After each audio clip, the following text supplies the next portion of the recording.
Hi, my name's TonyBrannon, entertainer. I've been in the entertainment business all my life.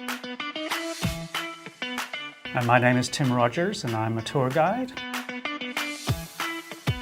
Today we're going to be answering some of the most common questions about Bermuda on the internet. First question. How big is Bermuda?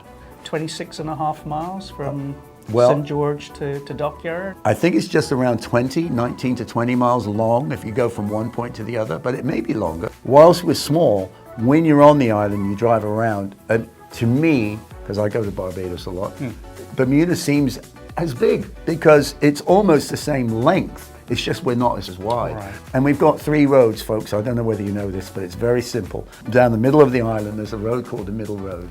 And on the south side of the island, there's a road called the South Shore Road.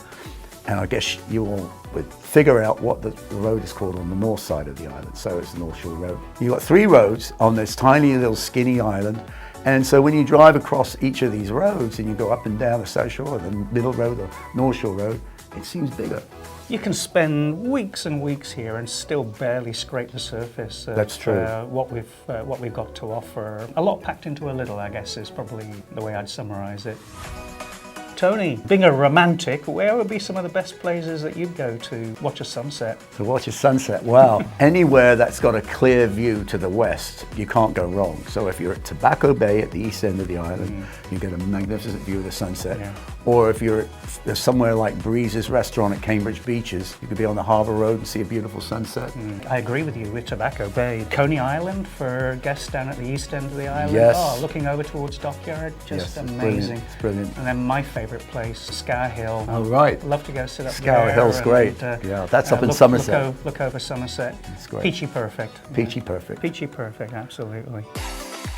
Tim, do you know anything about the pink sand in Bermuda and why we've got pink sand? Well, I just happened to have brought something with me. This little critter lives on the coral reef. What this critter does is it builds up calcium over the top of it, has that gorgeous pink color, and then the parrotfish. You guys have got to look out for parrotfish. Brilliant. They have a beak like a parrot, and so scrape away at the rock. They pull that off the rock? They pull it off the rock looking for algae that they want to eat. Right. Then they pass that stuff out the back end, which is real charming. And that's the pink fleck that we see in our sand. That's the pink. So that's why we get sand. the pink sand beaches. Yeah, exactly. Warwick Long Bay. That's about as pink as we get. About as pink as we get, yeah, exactly. There must be a lot of parrotfish at the Warwick Long Bay. That's nibbling away.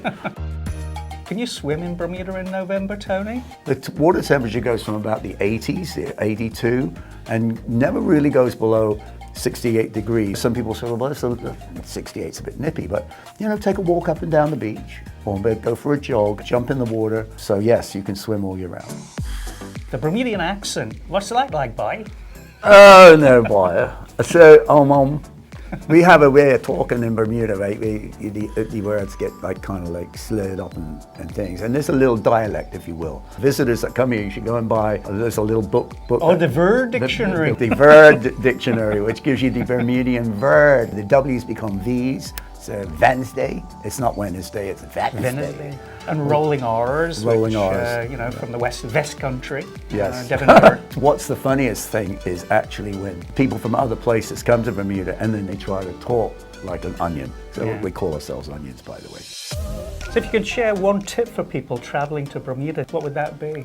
Well, I'd throw in, as a tip for first-timers, speak to locals. Don't be afraid. I mean, Bermudians are so friendly, aren't they? Absolutely, Anywhere you go, they're going to help you. For goodness sake, say good morning or good afternoon to the bus drivers. Always remember, that's right, always remember good morning. This is kind of like a religion in Bermuda. When you go to New York and you see people on the street, hey, good morning, how are you? They go like, you back away. Is he all right? Yeah, Good morning, it goes a long way. Yeah. One of the things that I don't think people realize about Bermuda is that there's over 10,000 species of plant here. Oh, that's amazing. And, we've got so many great nature reserves. People are proud of their gardens. Some great veggies to try. Farmers markets. If you're an Airbnb person, you see on Saturday mornings, a lot of the farmers are on different areas of the island. The stands. The stands where you can get your own veggies, and they're really just the best. Yeah. Thanks for watching, everybody, and enjoy Bermuda.